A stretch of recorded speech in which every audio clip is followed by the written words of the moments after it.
You won't believe what I've been digging into lately.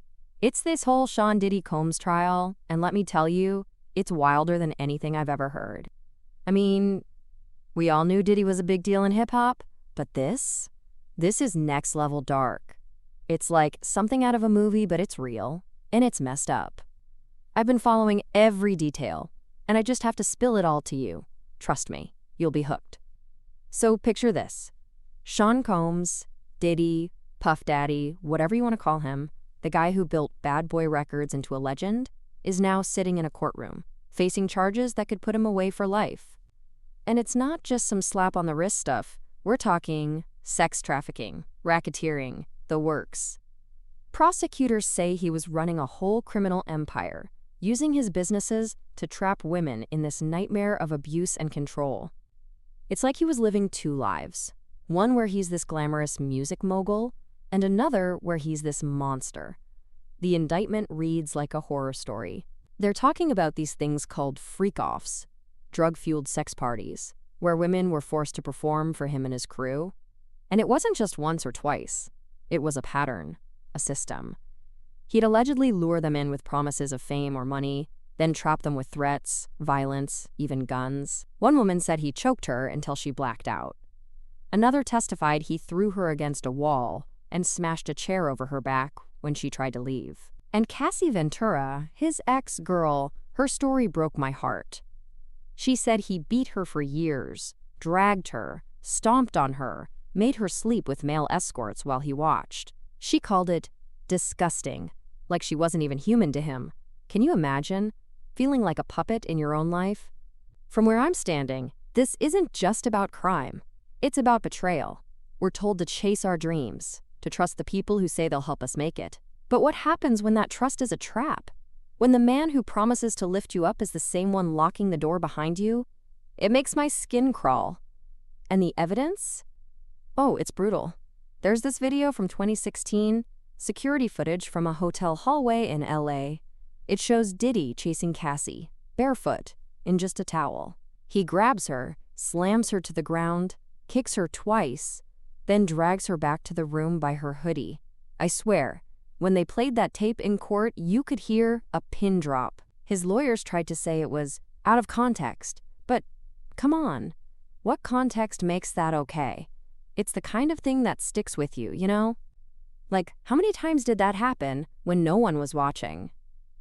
Then there's the raid on his mansion in 2024. Federal agents stormed in and found a locked safe full of thumb drives, allegedly packed with recordings of those freak-offs. They also found a ledger detailing payments for escorts, drugs, hush money.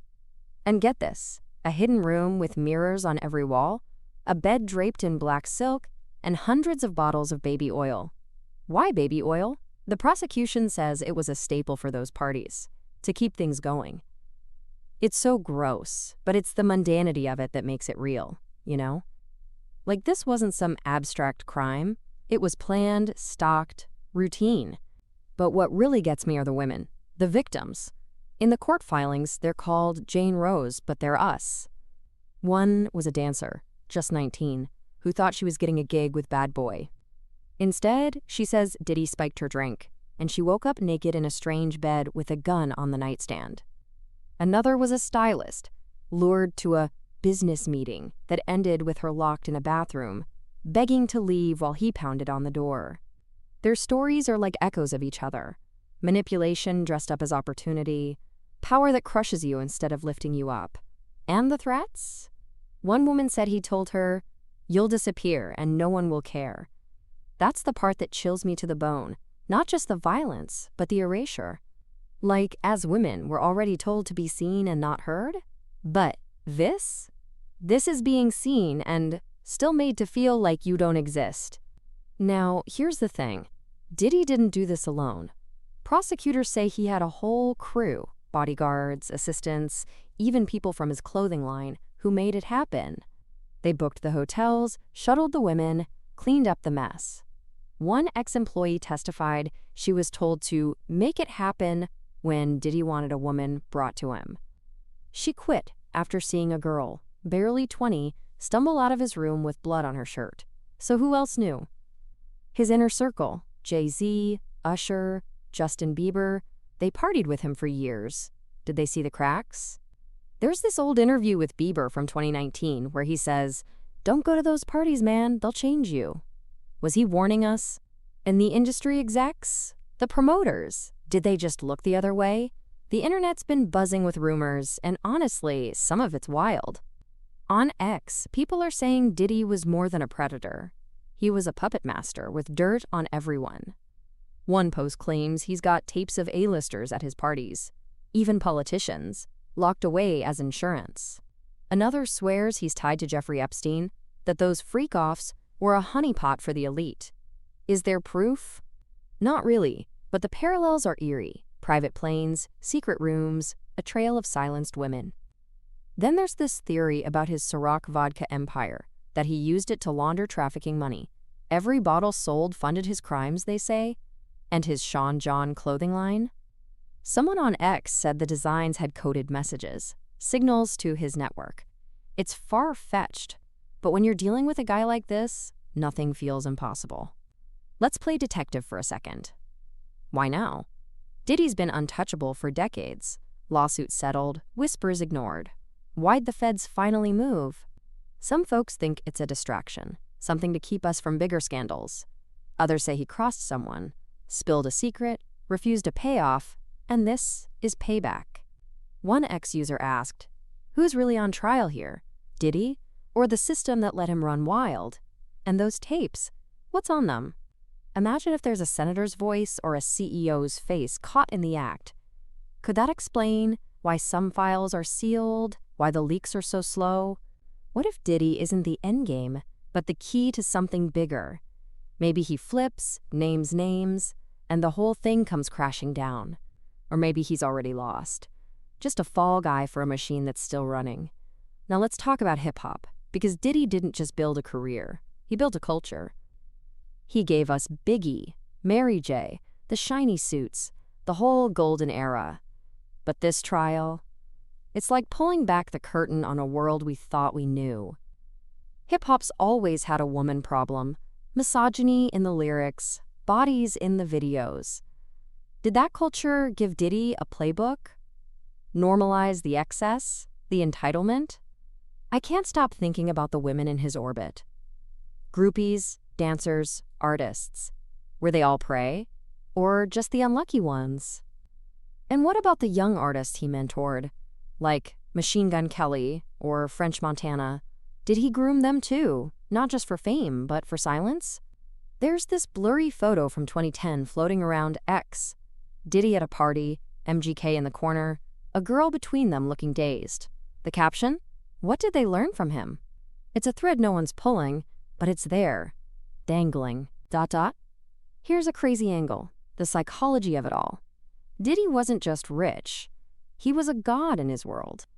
Psychologists say that kind of power can warp you, turn empathy into a switch you can flip off. Maybe those freak-offs weren't just about lust, but control. A king proving he owns everything, even your soul. One victim said he'd whisper, "You're mine," mid-assault. Chilling. Or think about his business empire. Bad Boy wasn't just music. It was TV, fashion, liquor. What if every deal hit a favor, every contract a cover? Insiders say staff at his Revolt TV network were told to look away from late-night visitors. And Ciroc? There's a rumor he spiked the vodka itself. A tasteless nod to his freak-offs. It's out there, but it makes you wonder. Back to the trial. It's a circus. Diddy sits there, stone-faced in a tan suit, while his lawyer spins tales of jealous exes and gold diggers. But the prosecution's got witnesses. Doctors who treated the bruises, maids who found blood-stained sheets. There's even a burner phone traced to Diddy, pinging near Cassie's house the night she fled. Coincidence? His team's fighting dirty, smearing the victims, leaking fake texts. But the women? They're holding firm. Cassie's testimony ended with her staring him down, saying, "You can't run from this." The room froze. Will the jury see through the smoke? This whole thing, it's not just Diddy's story, it's ours. We worshipped him, danced to his beats, bought his clothes. Now we're left asking, how did we miss this? What else are we blind to? The trial's like a mirror, showing us a world where fame buys silence, where women pay the price. On X, the chatter's endless. Some defend him, some damn him. There's even a fake Bieber song, I Lost Myself at a Diddy Party, made with AI, and it's too real. Misinformation's a beast, but it shows how deep this cuts. We're hooked, horrified, hungry for truth. And here's the kicker, this isn't over. More victims might come forward, more tapes might leak. What if Diddy talks? Names drop? The music world's holding its breath. Will icons fall with him? And us women, we're watching, waiting, hoping justice isn't just a word. Picture this, a decade from now, a documentary. Grainy footage, a voiceover. It started with one woman's courage. Will that be Cassie? Will we finally hear the full story? The one buried under money and fear? At the end of the day, this is about us. The women he allegedly broke, the ones still fighting. Their scars aren't headlines, their lives. As the trial drags on, I keep coming back to Cassie's words. I felt disgusting. That's the real crime. Not the parties, not the drugs, but the theft of dignity. So stay with me, ask the questions, dig for the shadows, because this story's not done, and neither are we.